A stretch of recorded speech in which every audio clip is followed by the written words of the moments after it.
Herzlich willkommen, ihr Lieben. Ich melde mich heute mit einem kleinen Sondervideo bei euch. Rita badet gerade das Baby, also das wird noch etwas dauern. Außerdem ist das hier ein Thema, was Sie sowieso nicht besonders interessiert. Es geht wieder mal um Eisenbahnen. Und zwar ist mir die letzten Tage und Wochen etwas ganz Besonderes zu Ohren gekommen. Es gibt einen Anbieter, der allen Ernstes jetzt die guten alten 9-Volt-Schienen wieder auflegen will. Und nicht nur das, die bringen sogar andere Kurvenradien raus, andere Weichen und haben vor, auch 9-Volt-Motoren wieder aufzulegen. Und das finde ich ganz toll. Da habe ich mir gedacht, das schauen wir uns doch mal kurz gemeinsam an, denn ich denke, dass das für viele interessant sein wird. Die Firma nennt sich FX Bricks. Es gibt dazu auch ein ganz nettes YouTube-Video, wo der Chef der Firma erklärt, was er alles vorhat in der nächsten Zeit. Und ich würde sagen, bevor wir uns um diese Kleinigkeiten kümmern, schauen wir uns gleich mal an, was die Firma denn so vorhat. Und zwar kennt ihr ja wahrscheinlich, dass die 9-Volt-Schienen, da gibt es ja eigentlich nur 4 oder ja, sagen wir 5 verschiedene Schienenarten. Es gibt gerade, es gibt die Kurve, das ist diese hier mit 56 Noppen Radius. Das bedeutet also, dass von der Mitte der Schiene bis zum Mitte des Kreises 56 Noppen Breite sind. Dann gibt es natürlich die Gerade, die jeder haben will, die sehr teuer ist, eine Kreuzung und eine Weiche links, eine Weiche rechts. Das ist schon alles. Diese Firma bringt jetzt 9-Volt-Schienen raus und zwar in verschiedenen Kurvenradien allen erstes Mal. Und zwar haben sie vor, auch 72 Noppen Radius Kurven rauszubringen. 88 sehen wir hier, 104, 120, 136 und 152. Das heißt, die Kurven werden immer weiter gezogen. Der Kreis wird dadurch immer größer. Man sieht also hier bei der größten Kurve ist ein Viertelkreis ist schon 1,2 Meter groß. Das heißt, ein ganzer Kreis ist dann 2,4 Meter breit und lang. Also das ist schon einiges. Und wir wurden ja immer wieder mal gefragt, warum wir in unserer großen Stadt keine Doppelgleisanlage gebaut haben, warum es das bei uns nicht gibt, dass 2 Schienen parallel voneinander laufen. Das Problem ist, das ist natürlich folgendes, es ist sehr schwierig, ein Zuglayout mit nur einem Kurvenradius schon gut hinzubekommen. Wir haben da sehr viel herumgetüftelt, es ist immer noch nicht ganz perfekt und natürlich 2 parallel laufende Schienen, ja, solange sie gerade sind, läuft super, aber in den Kurven ist das problematisch und braucht sehr viel Platz. Hier mit diesem System könnten wir eine parallele Schiene eigentlich ohne weiteres aufziehen. Man musste natürlich wieder einiges abbauen, aber das ließe sich auf jeden Fall machen und ich finde es toll, dass es da so viele verschiedene Möglichkeiten dann geben wird. Das Projekt ist jetzt erst am Anfang, am 1. März sind die ersten Produkte auf den Markt gekommen und das Tolle dabei ist, sie haben nicht nur Kurvenradien im Angebot, sondern auch Gerade.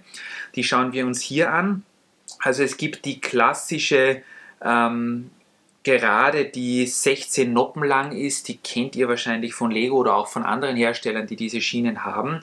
Dann gibt es die halblange Gerade, die bräuchten wir an einigen Stellen unseres Layouts. Und zwar wisst ihr ja, dass ich glaube, das Layout ist insgesamt, keine Ahnung, 40 Meter lang irgendwie, die steht ja der große Schienenkreis und irgendwo ist dann natürlich mal gewesen, dass man die Schiene ein bisschen nach links oder nach rechts ziehen musste, damit sich das alles so ausgeht mit den Kränen, mit den Bahnübergängen, mit allem Möglichen. Und uns fehlt an 1-2 Stellen eine halbe Kurve. Das geht sich irgendwie nicht mehr aus und ich war mir da jetzt irgendwie noch nicht sicher, ob wir eine Gerade auseinandersägen sollen, was ja auch irgendwie funktionieren sollte, aber ich glaube, wir werden da auf die halblange Gerade zurückgreifen. Und es kommen auch doppelt so lange Geraden raus, was ich auch sehr cool finde.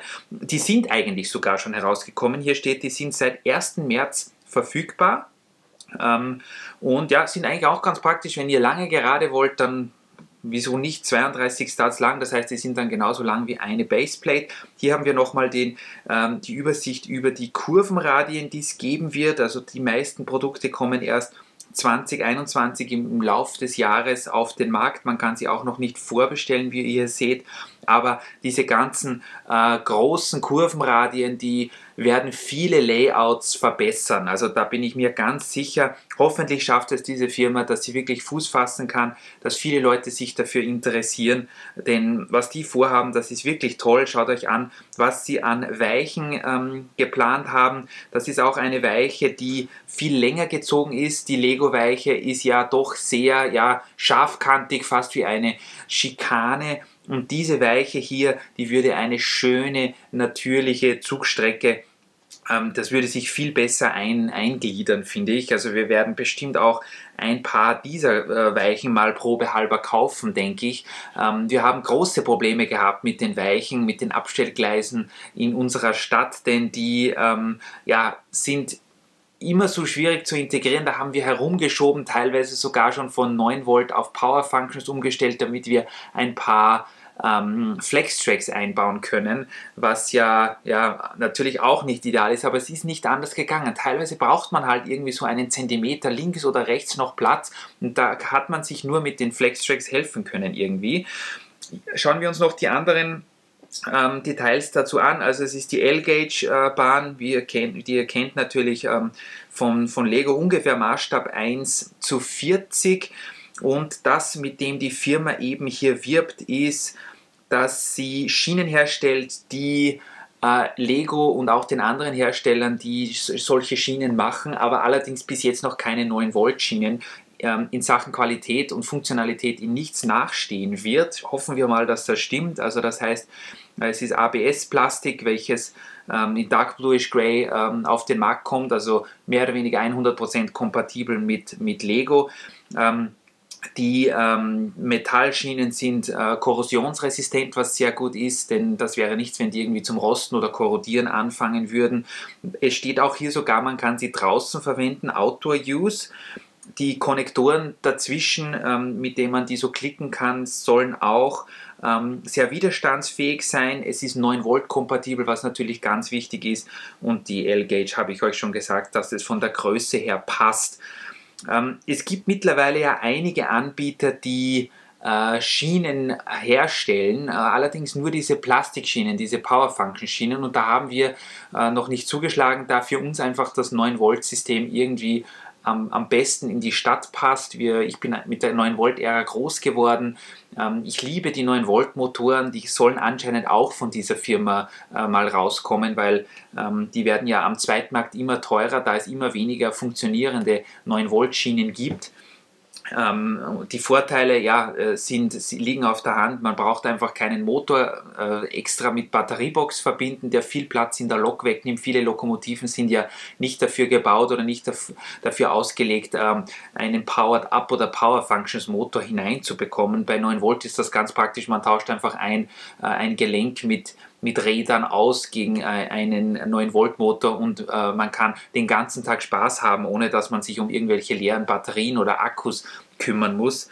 Also das ist schon sehr praktisch. Es wird sich herausstellen, wie diese Schienen qualitativ sind. Wir werden uns da mal vielleicht in nächster Zeit welche bestellen und welche ansehen. Übrigens, wo wir gerade hier sind, diese Firma hat auch vor, das nennt sich PFX Bricks, andere Komponenten, die die Automatisierung der Lego-Züge noch weiter vorantreibt, auf den Markt zu bringen. Das heißt, sie haben vor, hier so einen Hub rauszubringen, auf dem man auch einen Lautsprecher und Lichter stecken kann, was natürlich auch für andere Lego-Serien ganz interessant ist.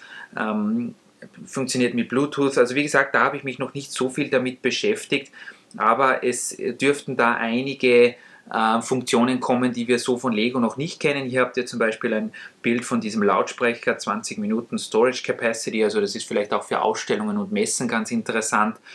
Dann wie die Motoren funktionieren, wie die so zu programmieren sind. Natürlich gehen die auch für Eisenbahnen, das ist ganz klar. Jetzt fragt ihr euch wahrscheinlich, das ist eine amerikanische Firma und was wollen die? Das ist bestimmt wieder so teuer und so kompliziert. Übrigens, das hier ist ein YouTube-Video, welches ich euch ans Herz legen möchte, ist am 15. Februar erschienen. Da stellt der Designer oder Chef von FXbricks nochmal das Projekt vor. Und das Coole an der ganzen Geschichte für uns Europäer oder speziell auch für Deutsche, jetzt weiß ich nicht, wo ich das gesehen habe, bin ich natürlich wieder überfragt, aber das ist kein Problem. Wir können ja kurz hier die Website uns ansehen. Genau, das steht hier. Also das Projekt beginnt am 1. März 2021, also vor ein paar Tagen sind die ersten Schienen auf den Markt gekommen, in die Geschäfte. Allerdings momentan nur die doppelt so langen, 32er langen Geraden. Limit ist hier 3 Packungen pro Kunde. Und das Coole ist, dass sich FXbricks für den europäischen Markt mit JB oder JB, ich weiß gar nicht, wie man den Kollegen ausspricht, Spielwaren zusammengetan hat und dass der für Europa die Schienen vertreibt, was für uns natürlich sehr praktisch ist, dass da wir dann mehr oder weniger ohne teure Versandkosten oder ohne Zoll und so weiter diese Schienen kaufen können. Ich stelle die Seite mal auf Deutsch um. Hoffentlich sind wir jetzt nicht wieder auf der Startseite. Oh, das hat jetzt irgendwie nicht funktioniert. Egal, ihr kennt euch beim Englischen hoffentlich auch aus. Was ich euch hier nämlich noch zeigen wollte, also das ist mehr oder weniger das gleiche informationstechnisch, was wir hier sehen. Und zwar ist der Preis natürlich entscheidend. Ihr wisst, die 9-Volt-Schienen werden am Zweitmarkt, egal ob bei Bricklink, eBay oder sonst wo, immer teurer. Jetzt ist natürlich die Frage, lohnt sich das, wenn man hier jetzt diese Schienen neu kauft von einem anderen Anbieter, welcher nicht Lego ist? Ich sage ja, aber ihr werdet gleich sehen, warum. Schauen wir uns das an. Wir haben hier eine Packung von diesen doppelten Geraden. Hier sind 8 Stück dieser doppelten Geraden drinnen. Sprich, das sind 16 normale Lego-Geraden. Und 16 Lego-Geraden kosten hier 60 Euro. Das klingt sehr viel, das ist wirklich nicht günstig, hoppala. Also da müssen wir schauen, aber bei diesem Preis hier sind wir bei einer Geraden, bei einem Preis von 3,75 Euro, wenn man das aufrechnet auf den Lego-Standard mehr oder weniger. Das heißt, ihr bezahlt für eine normale Lego-Gerade hier 3,75, wenn man das so umrechnen kann. Und ich muss ganz ehrlich sagen, das ist eigentlich mittlerweile schon der Preis, der sich auch bei Bricklink eingebürgert hat für eine Gerade. Die sind ja sehr teuer. Wie ihr wisst, werden auch immer teurer. Also wenn ihr die noch irgendwo günstig bekommt, auch vielleicht irgendwo in einem Konvolut oder bei Kleinanzeigen oder Willhaben, dann schlagt auf jeden Fall zu. Würde ich euch ans Herz legen. Und die sind vom Preis hier ungefähr in derselben Richtung angelegt, wobei, wenn man die bei JB Spielwaren kaufen kann, könnte ich mir vorstellen, ob da nicht vielleicht irgendwann mal vielleicht doch eine Aktion drauf sein wird, ob es da nicht vielleicht mal Rabatte geben wird, irgendwie zu einer Geburtstags- oder Weihnachtsaktion. Und man bekommt hier natürlich eine Packung neue Schienen. Wie die qualitativ sind, wird sich noch herausstellen, aber ich glaube, das wird eigentlich nicht so schlecht sein. Also die Geraden hier. Und was wir euch auch noch ans Herz legen können, Rita übrigens auch von ihr einen schönen Gruß, aber sie ist gerade eben verhindert, sind eben diese Kurven mit größeren Kurvenradien. Das hier, ihr seht, es sind zum Beispiel die 72er, das sind jetzt die ersten, die offiziell auf den Markt kommen werden, und zwar am 1. Juni, wenn nichts dazwischen kommt. Da müssen wir also noch ein bisschen warten. Das heißt, da könnt ihr mehr oder weniger, wenn ihr eine Kurve aus normalen Lego-Schienen habt, könnt ihr da mehr oder weniger dann einen parallelen Kreis dazu, eine parallele Schiene dazu verlegen. Was ich eigentlich ein ganz interessantes und spannendes Projekt finde. Und wir haben speziell bei unserem Güterbahnhof und auch teilweise quer durch die Stadt durch, haben wir an einigen Stellen das Problem, dass sich diese Schienen alle nicht mehr ausgehen, hinten und vorne. Vielleicht habt ihr unsere Zugvideos gesehen, es sollte da auch wieder mal was kommen. Ich habe übrigens auch was in Vorbereitung. Da bleiben die Züge öfter hängen. Das liegt daran, dass die Schienen nicht mehr perfekt zusammen sind. Und das Problem könnte man vielleicht mit diesen Schienen hier lösen. Ich glaube, wir werden da am 1. Juni auf jeden Fall mal eine Packung von diesen Schienen hier bestellen und mal versuchen. Es kann auch sein, dass wir zum Beispiel nur eine Schiene in eine Kurve reinbauen mit dem anderen Radius, damit sich das dann irgendwie besser ausgehen wird. Auch hier der Preis 60 Euro übrigens. Das ist auch eine Packung mit 8 Schienen, mehr oder weniger also 16 Lego-Schienen vom Lego-Standard. Das heißt, hier kostet auch dann mehr oder weniger eine Schiene 3,75 Euro. Das ist natürlich um einiges teurer als bei Lego, denn die Schienen, oder bei Bricklink, denn die Schienen kosten dort ja teilweise einen Euro oder sogar darunter, weil Schienen hat ja jeder und die braucht irgendwie niemand.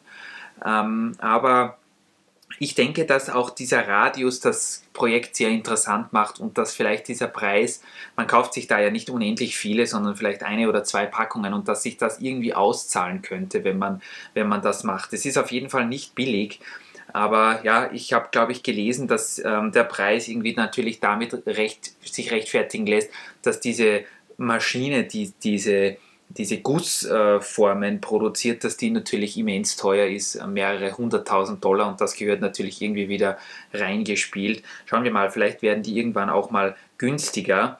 Wir haben jetzt längere Zeit überlegt, wir haben sogar überlegt, ob wir das 9-Volt-Projekt nicht mal auf die Seite schieben und unsere Züge mehr oder weniger alle auf den neuen Standard, auf Powered Up oder Power Functions umbauen. Haben wir uns aber irgendwie, oder ich habe mich dagegen entschieden, da die 9-Volt-Technik einfach so cool ist. Dann haben wir uns einige Videos angesehen, wo wir schon kurz davor waren, das selbst auszuprobieren, dass man Powered Up und Power Function Plastikschienen mit einem Kupferband in 9 Volt umbauen kann. Das müsst ihr euch auch auf jeden Fall mal ansehen, denn das ist eine coole Technik, finde ich. Ich weiß allerdings nicht, wie langlebig das ist und speziell auch bei den Weichen stelle ich mir vor, dass das vielleicht nicht so lange hält, da das doch irgendwie beweglich ist und wenn dann wieder kein Kontakt ist. Wir haben zwar sehr tolle Videos gesehen an dieser Stelle, danke dafür auf YouTube, wo Leute das gemacht haben und das echt perfekt funktioniert, aber wir haben uns da irgendwie noch nicht drüber getraut. Ja, schauen wir mal, was da alles noch kommt. Das Projekt finden wir auf jeden Fall sehr cool. Wir haben jetzt eigentlich jahrelang darauf gewartet, bis irgendein Hersteller auch mal 9 Volt Schienen auf den Markt bringt. Und es sieht so aus, als würde FX Bricks da ja, viel Herzblut reinstecken, allein die Tatsache, dass sie 9 Volt Motoren rausbringen wollen, was den Preis auf Bricklink wahrscheinlich wieder ein bisschen drücken wird, was sehr gut ist für uns Endkunden, die ja gerne wieder mal einen 9 Volt Motor gekauft hätten. Wir brauchen auch noch ein, zwei Motoren, wir haben noch ein, zwei Lokomotiven, die gar keinen Motor haben, da müssen wir immer austauschen, weil wir die auch nur begrenzt haben. Von dem her wollte ich euch mal dieses Projekt hier näher bringen und euch fragen, was ihr davon haltet. Ich denke, dass natürlich diese Preisgeschichte schon den ein oder anderen etwas verdutzt machen wird, denn 60 Euro für eine Packung Schienen, ich weiß gar nicht mehr, was die 9 Volt Schienen damals original bei Lego gekostet haben, als diese noch am Markt waren. Aber es eröffnet halt viele neue Möglichkeiten und ich denke mir, dass wir viele Layouts sehen werden, die mit 9 Volt Eisenbahnen versehen sind, die durch diese Schienen hier ein Upgrade bekommen werden oder besser werden. Auch unsere Anlage wird vielleicht früher oder später mal von diesem System hier profitieren. Wer weiß, vielleicht kommt da noch mehr. Wir sind auch schon längere Zeit eigentlich dahinter, mal eine Doppelweiche in unser Layout einzubauen. Die bräuchten wir dringend. Die gibt es allerdings nur von der ja, Infrarot- bzw. Power Function Serie und nicht als 9 Volt. Vielleicht kommt das mal auf den Markt, das wäre ganz toll. Ja, uns gefällt das System auf jeden Fall sehr gut von dem, was wir jetzt beurteilen können von den Bildern her. Und wir denken, wie gesagt, auch, dass das schon Sinn haben wird. Wie ist denn eure Meinung dazu? Wir wissen ja, dass viele Eisenbahnfans unter unseren Zusehern sind, die vielleicht auch auf sowas gewartet haben. Viele von euch fahren ja auch am liebsten auf 9 Volt Schienen. Das ist sicher eine ganz interessante Sache. Jetzt warten wir mal, bis das rauskommt. Vielleicht gibt es dann auch schon die ersten Berichte, wenn sich jemand die Geraden gekauft hat, wie die so laufen. Und wie gesagt, tolle Geschichte, dass JB-Spielwaren hier mit an Bord ist. Das erleichtert den Kauf für uns Europäer auf jeden Fall sehr. So viel dazu. Danke, dass ihr mir zugehört habt. Schickt uns weiterhin so viele Kommentare, das freut uns immens. Und ja, wenn ihr Ideen habt für Upgrades unserer Bahnanlage, hier auch speziell mit diesem neuen System, dann meldet euch natürlich sehr gerne. Und ja, bis zum nächsten Mal. Ich freue mich wieder, wenn wir uns sehen, dann auf jeden Fall auch wieder mit Rita. Und macht euch eine schöne Zeit. Lasst eure Züge fahren und tschüssi!